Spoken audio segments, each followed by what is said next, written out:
Hello, I'm Robbie Farr and you're watching Redmen TV. Redmen TV, this is Omar here from Citizens TV, and this is a combined 11 of Manchester City and Liverpool ahead of our League Cup final with you guys on Sunday. It's going to be a 4-2-3-1 formation. I appreciate your best footballers come with a 4-3-3, but it fits both teams, the 4-2-3-1. So, without further ado, let's get into it. So in goal, let's be honest, Willy Caballero, he's a bit of a joke. Adam Bogdan and Simon Mignolet aren't too much better, so it has to be Joe Hart, really. He's made some excellent saves this season, kept us in several games, and I think he's been one of the best players in the division this season.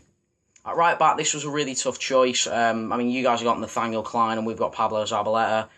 Maybe there's a bit of bias here, but I personally think Pablo Zabaleta should get the right back slot. I think he's a slightly better all-round player, but I do think within the next couple of seasons, I think Nathaniel Klein is going to take over the mantle as being the best right back in the league, along with Hector Bellerin, and will eclipse Zabaleta.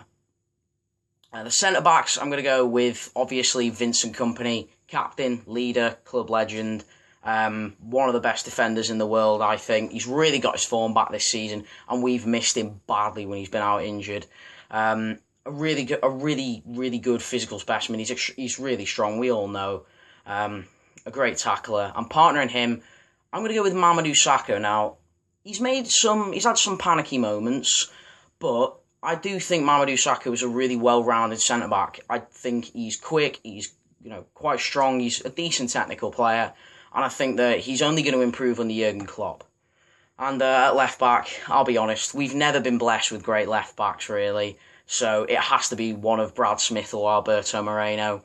I've not really watched much of either of them, so I'm just going to go with Alberto Moreno. From what I have seen of him, he is quite a quick player. I really do admire his work rate, and he seems to be a really a modern fullback, more of a wing back. Certainly, that looks as though he was bought for Rodgers' system that he played last season. In central midfield, the first central midfielder I'm going to go for is Lucas Leiva.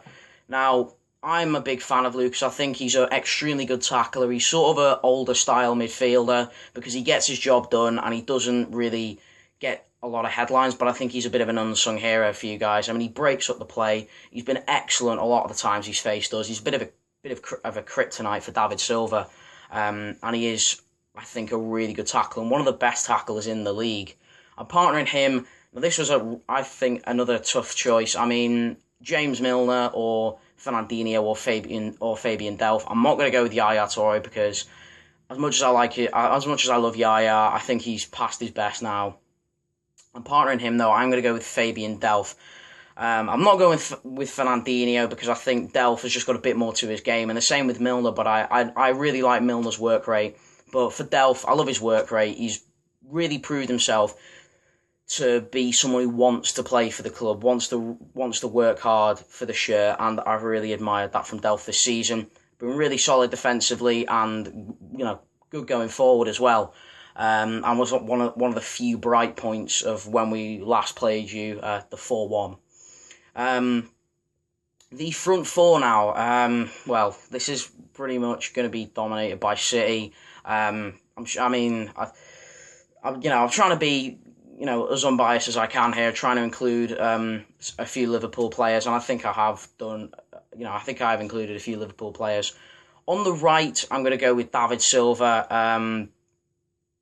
Just an absolute magic. He's absolute magic. I mean, some of the stuff he can do with the football, in terms of technical ability, I think he's the best player in the league and one of the best in the world. I mean, he's an excellent passer. He can spot things before almost anyone else.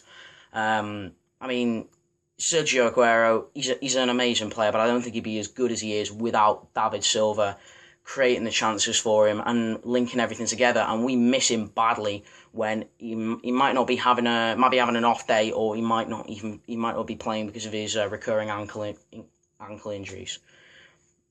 Now on the left, I'm going with Raheem Sterling. No, I haven't just done this to annoy you, but no, seriously, I think Sterling has been a consistent threat this season. Out of all the games I've seen this season, I'd probably say Sterling has been the most consistent threat. He does try and do he tries to do new things, which is what I like about Sterling. I mean, I think he was coached pretty badly by Brendan Rodgers. I don't think in terms of one-on-one coaching he's been coached very well at all. But I think he's got some amazing potential. I think once Pep Guardiola comes in next season, he's going to get the best out of Sterling, and he will bring things out of Sterling that no one would have thought possible. And in the number 10 role, I'm going to go with Felipe Coutinho. Now, I've not included Kevin De Bruyne because I think in the big games, De Bruyne is he's awful, to be fair. He's not really shown up in any big games, and I do admire Coutinho because he's a big game player, but also he works quite hard. He's got an excellent shot on him. I mean, some of the goals he scored. I mean, last season he scored an amazing goal against us when we played you guys at Anfield, and I do think he's a really good player.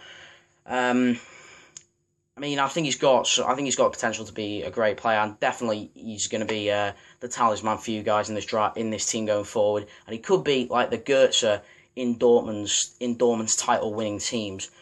And up front, now both teams have quite a good array of strikers. We have Kelechi Iheanacho, Boni, Aguero. You guys have Benteke, who's we still got to remember a very good striker. Daniel Sturridge, who I'm not a massive fan of. I mean, a lot of City fans, you might not know, but, a lot of City fans, we don't like Daniel Sturridge for certain reasons due to contract stuff and wage demands they wanted. But anyway, and to be honest, I've got to go with Sergio Aguero. I mean, I would honestly say he's the best striker in world football. I mean, he can score all types of goals. I mean, he can score them with power, with placement. He can dribble through the whole team. He can score volleys, can score acrobatic sort of overhead kicks or scissor kicks. I mean, he's even started scoring a few headers this season. So I do have to go with Sergio Aguero up front. But that has been my combined Liverpool and Manchester City 11. I've been Omar for Citizens TV. If you did enjoy this video, then be sure to check us out, Citizens TV. Thanks so much, Redmen TV, for allowing me to do this video. And hopefully there's going to be a good game on Sunday. Come on, City. With Liverpool taking on Man City in the League Cup final on Sunday, there's the chance for a new generation of players to write themselves into Liverpool folklore. Until that point, though, here's our top 10 greatest ever Liverpool League Cup heroes.